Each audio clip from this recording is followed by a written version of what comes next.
Hello, Flatman here.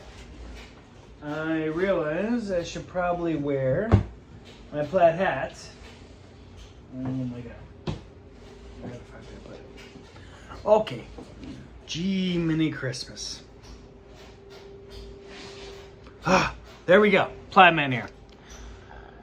So sorry I don't have my ears in. I'm dealing with like old ears, new ears, yada yada yada. Whatever. Excuses.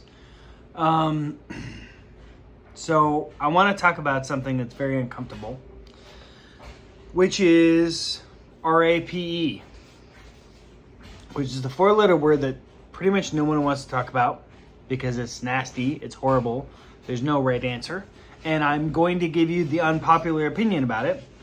And my wife's out of town, so she can yell at me on the phone. Yay, the best thing ever.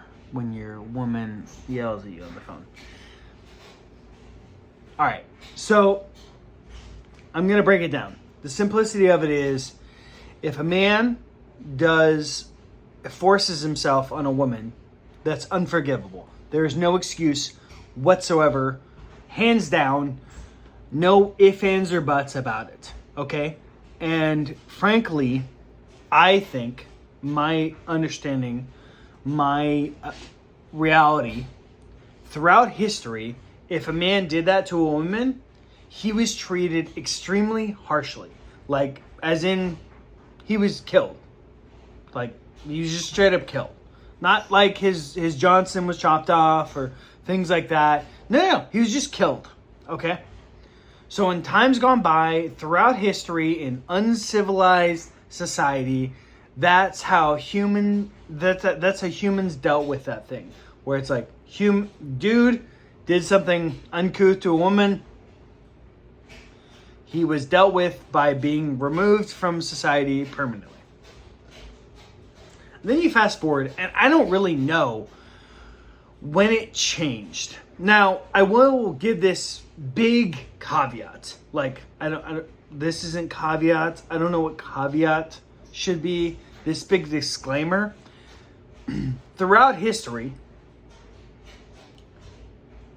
in war, it is expected, understood, unfortunate, that if a city is held or whatever, not even a city, a town, whatever, that you have male soldiers, because primarily soldiers are male, throughout times gone by until recent time, then if there's a conquest that happens, the males will pillage the city, which involves pillaging the women that are in the city.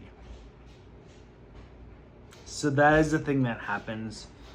It's not a good thing. It's not a pleasant thing. I don't think any modern society says, oh, yay, this is amazing. One has to understand that when you deal with war, both sides dehumanize the other side to such extreme lengths that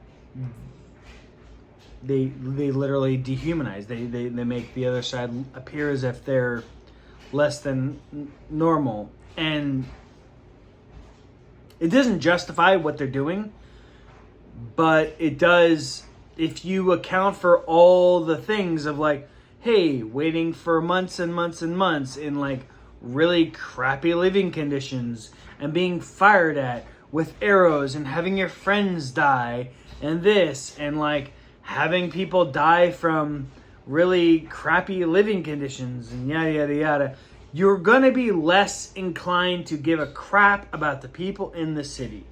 So it is, other than the most extreme, most professional, and most through is what I'm trying to think of. Whereas they come in and then they leave. And I'm thinking of Patton in World War II when he conquered the southern part of Italy, southern islands of Italy. It was like, yeah, it was a big conquest, but his army kind of went through. They didn't stay there for any length of time. Their objective wasn't to conquer the city and pillage it. So in moments like that, that's when you're going to have successful action. when you have dudes with women in general, and this is why throughout time, which is a fascinating thing that's like so obvious, but like apparently it's lost. But throughout time, like in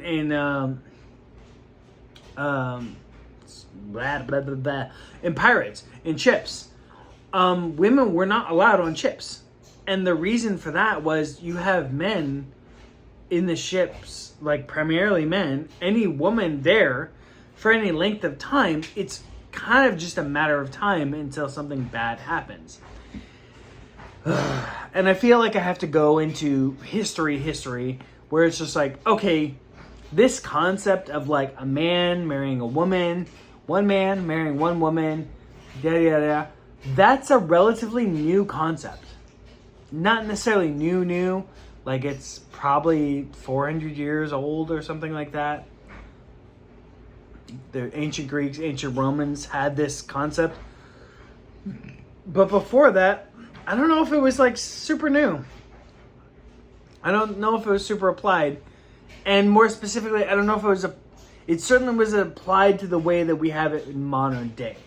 And this is a fundamental issue that a lot of people have, is they look at modern day ethics and then they apply it to old school operation basis, and like, well, that doesn't work at all. And then what's interesting to me, and this is the crux of what I'm running into, is they don't do it the other way. So this is the problem I have, is you have a woman, hi Ambers, who was accosted by a male. And there's no ifs, ands, or buts about it. She was accosted in the worst way. Now, the correct thing to do, based on today's day and age and the technology that's available, is to go to a local hospital or an urgent care and to report, and then the police will get involved and you report to them, and they do a test, and basically all the information is collected on said thing. Now, I would argue that most women don't do that. They don't do it at all. Now, it could be because they're embarrassed or whatever reason. It's awkward. I don't know. I don't know why, but they don't. And then you run into this thing where then women, some women, a small minority of women, rather, will like to say later down the road, hey, this happened to me. And I have issue with that, because the implication of a damage is like, if I'm playing a sport or I'm working, let's say I'm doing a job in construction, and I got injured and my shoulder's wrecked and I can't work anymore, and so therefore I'm suing my employer or whatever to be like, hey, this is why I can't work. I was doing work for you and then I got injured. That makes sense, right? And there's lots of people who do this because it's a physical thing. What I don't understand is you have people who've been injured way worse than a physical injury, because it's mental and physical. While the physical isn't necessarily like a permanent thing, the mental is forever. Like, it doesn't go away. And instead of like going to the hospital, getting checked out, or doing any of these things, they tend to like hold it down and not say anything about it for not just years, but in some cases, decades. And I don't like that. And frankly, I mean, this is why we have, I think it's called sunset laws, where if you have a claim, it goes away after like 4 years or whatever, until, of course, New York decides to change the law. And they're like, actually, our sunset law is 30 years old now. So you can actually, if you had something 30 years ago for Donald Trump, you can totally bring it up now. For that one chick who attempted to claim that she did that. Whatever. And my issue is like, no, this is why we have sunset clause, and this is why I have issues with like trust all women, because there is factually several instances of women claiming that they were RAPE'd when in fact they admitted later that they weren't at all, and that they were trying to just get some certain sort of thing, whether it's clout or whatever. And to me, in my opinion, in those instances, I feel like that woman, especially because they went to court and basically got the dude in trouble, in that case, the dude should be let go, and the woman should, from zero, get the same crime and then an additional crime for lying and expending all this resources to fake a thing. Now, the argument is like, well, but then women are going to be less inclined to say when things bad happen to them. And I have two things to say about that. One, as far as I understand, in pretty much every major city, any city that has a hospital, which pretty much the entire United States, you can go in, you can get the test, and you can get verified. So now you have hard evidence that, hey, this is his semen, this is what transpired, this is the time and date. So effectively, like witnessing a crime, and then you come in and you're like, look, and they do a test, and I know it's uncomfortable as fuck. I don't know from personal experience, obviously, but like I understand that it's really gross. Okay, fine. But if it's so bad, then wouldn't you want to do it? So you at least, even if you're not doing anything with it, at least there's the evidence. And I feel like feminists the world over should be all about and should set up, instead of Planned Parenthood, they should set up, oh yeah, come here, quick test, boom, you can find out. Like if I was a woman and a feminist, I'd be like, yeah, no, I want all my lady friends to be able to like back up their arguments. Great. But we're running into that. And then here's this other thing, and this is not a popular opinion, but I've held it for pretty much my entire adult life. So 10, yeah, a while, 20 odd years, almost 20 years. Yeah, 20 years, call it 20 years. 20 years. That, hey, women in general, if that happens to you, like if you've been mistreated in that way, you are welcome to communicate to me or to other men.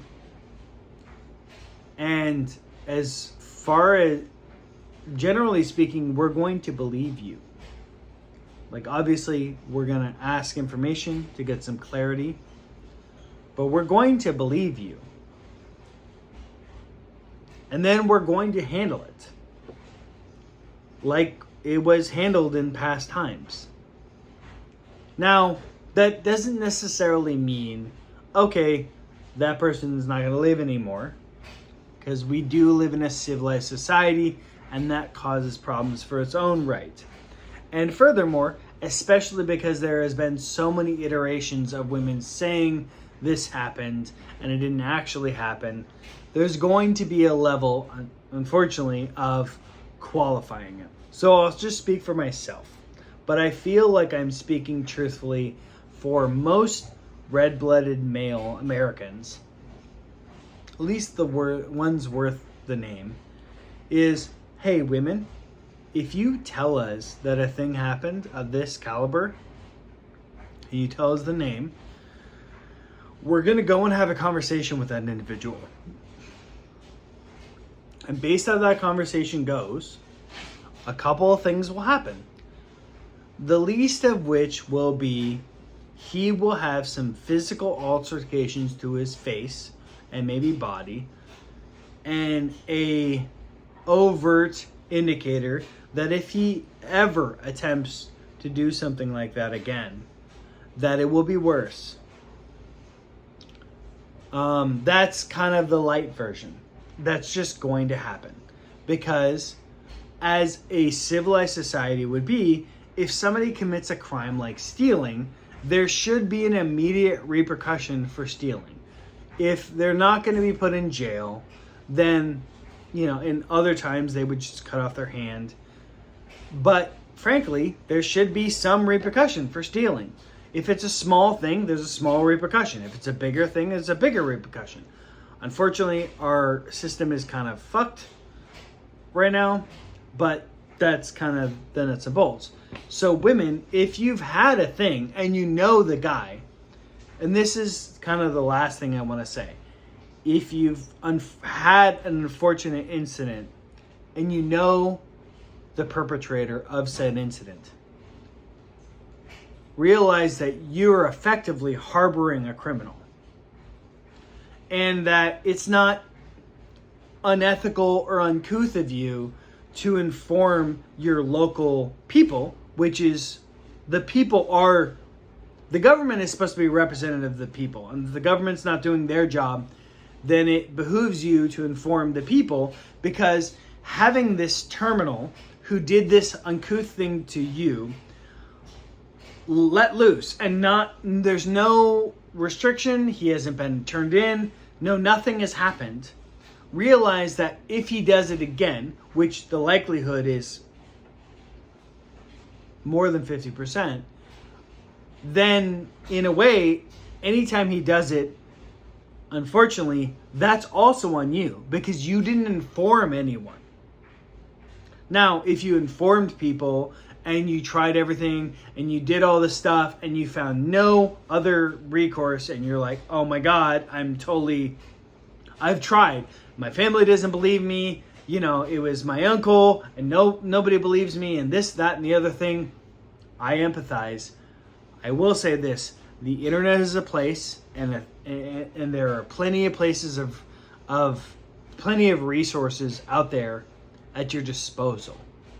And worst case scenario, go to a fire station and communicate the data to them and say, hey, my family doesn't believe me. I can't trust them. I need to be protected. And interestingly enough, and in a good way, the government will protect you. They're inclined to believe you.